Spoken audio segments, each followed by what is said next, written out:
शुभ दिवस. हल्ली ज्येष्ठ नागरिकांच्या किंवा नागरिकांना आरोग्यविषयक समस्या भेडसावत आहेत. तेव्हा या ज्येष्ठ नागरिकांच्या आरोग्यविषयक गंभीर अशा समस्या कोणत्या? तर शारीरिक समस्या म्हटलं तर जुनाट आजार. जुनाट आजार म्हणजेच काय? तर टाईप 2 चा मधुमेह, टाईप 2 चा मधुमेह, हाय बीपी म्हणजे उच्च रक्तदाब आणि उच्च कोलेस्ट्रॉल, हे या गंभीर आजारांना सामोरे जावं लागतं. ज्येष्ठ नागरिकांना या गंभीर स्वरूपाच्या आजारांना सामोरं जावं लागतं. ते म्हणजे टाईप 2 मधुमेह, उच्च रक्तदाब आणि उच्च कोलेस्ट्रॉल हे प्रमुख. शारीरिक समस्याचा विचार करत असताना 2 नंबरची समस्या म्हणजे सांधेदुखी.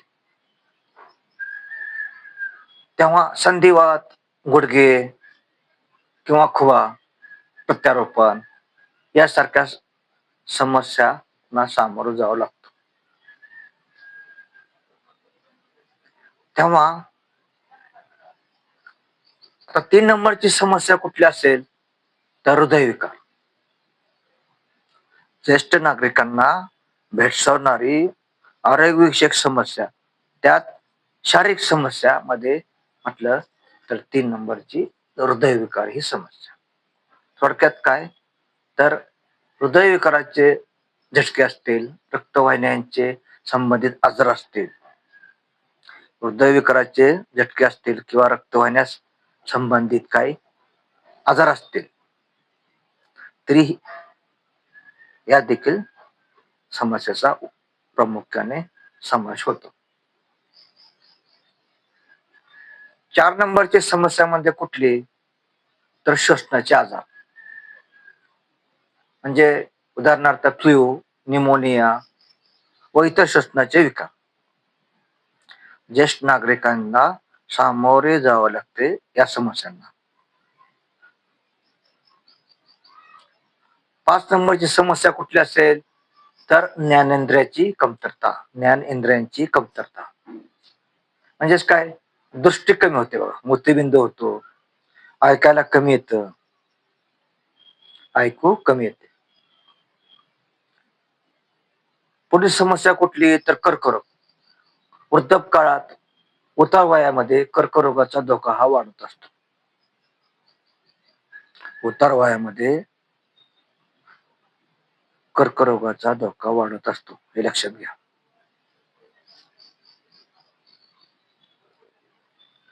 आणि नंबर 7 समस्या म्हटलं तर हाडे कमकुवत होतात.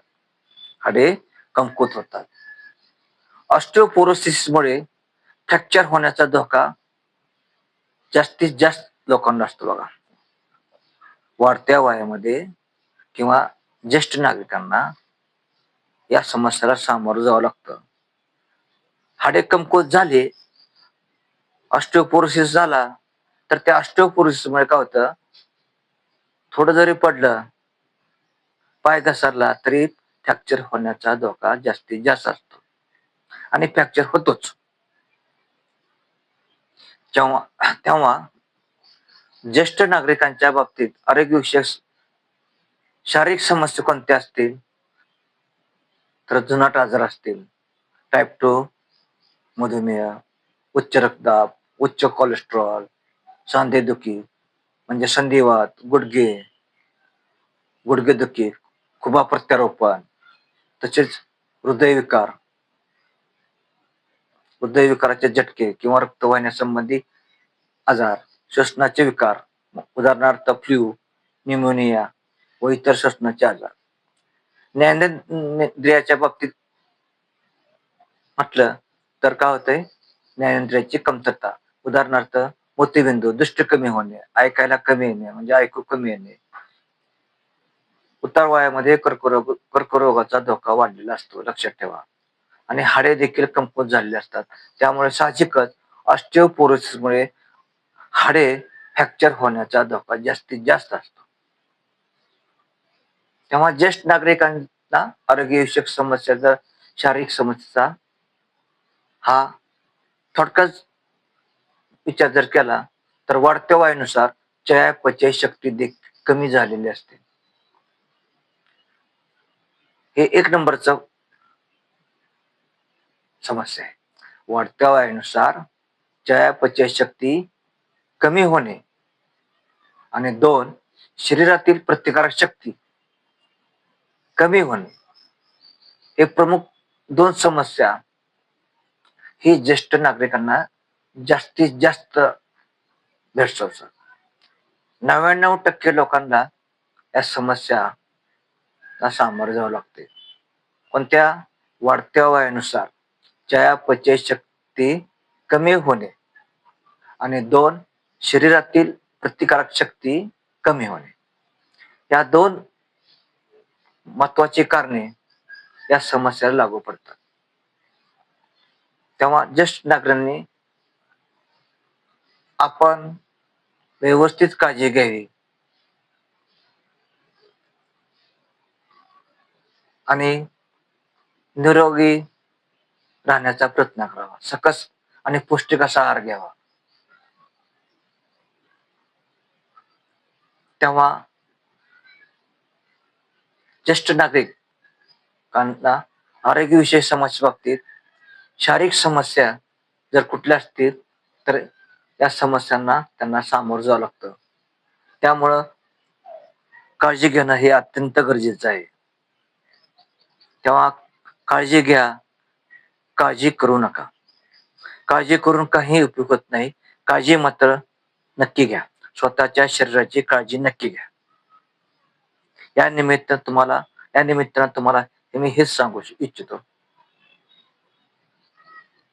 तेव्हा निरोगी जीवन जगा, आनंदी जीवन जगा, सकारात्मक जीवन जगा.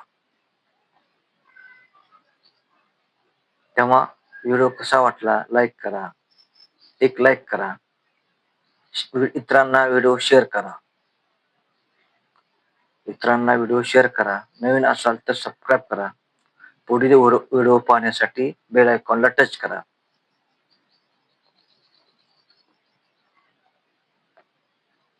प्रत्येकांना या समस्यांना सामोरे जावे लागते. प्रत्येक व्यक्तीला, प्रत्येक नागरिकाला या समस्यांना सामोरे जावे लागणार आहे. तेव्हा आतापासूनच काळजी घ्या. ज्येष्ठ नागरिकाचीही काळजी घेणं अत्यंत गरजेचं आहे. अशा तरुण पिढीला माझी नम्रतेची विनंती आहे. आणि आपण स्वतःही काळजी घ्या आणि ज्येष्ठ नागरिकाची देखील काळजी घेत चला. एवढीच मी इच्छा व्यक्त करू इच्छितो. तेव्हा पुढील व्हिडिओ पाहण्यासाठी बेल आयकॉनला टच करा. धन्यवाद.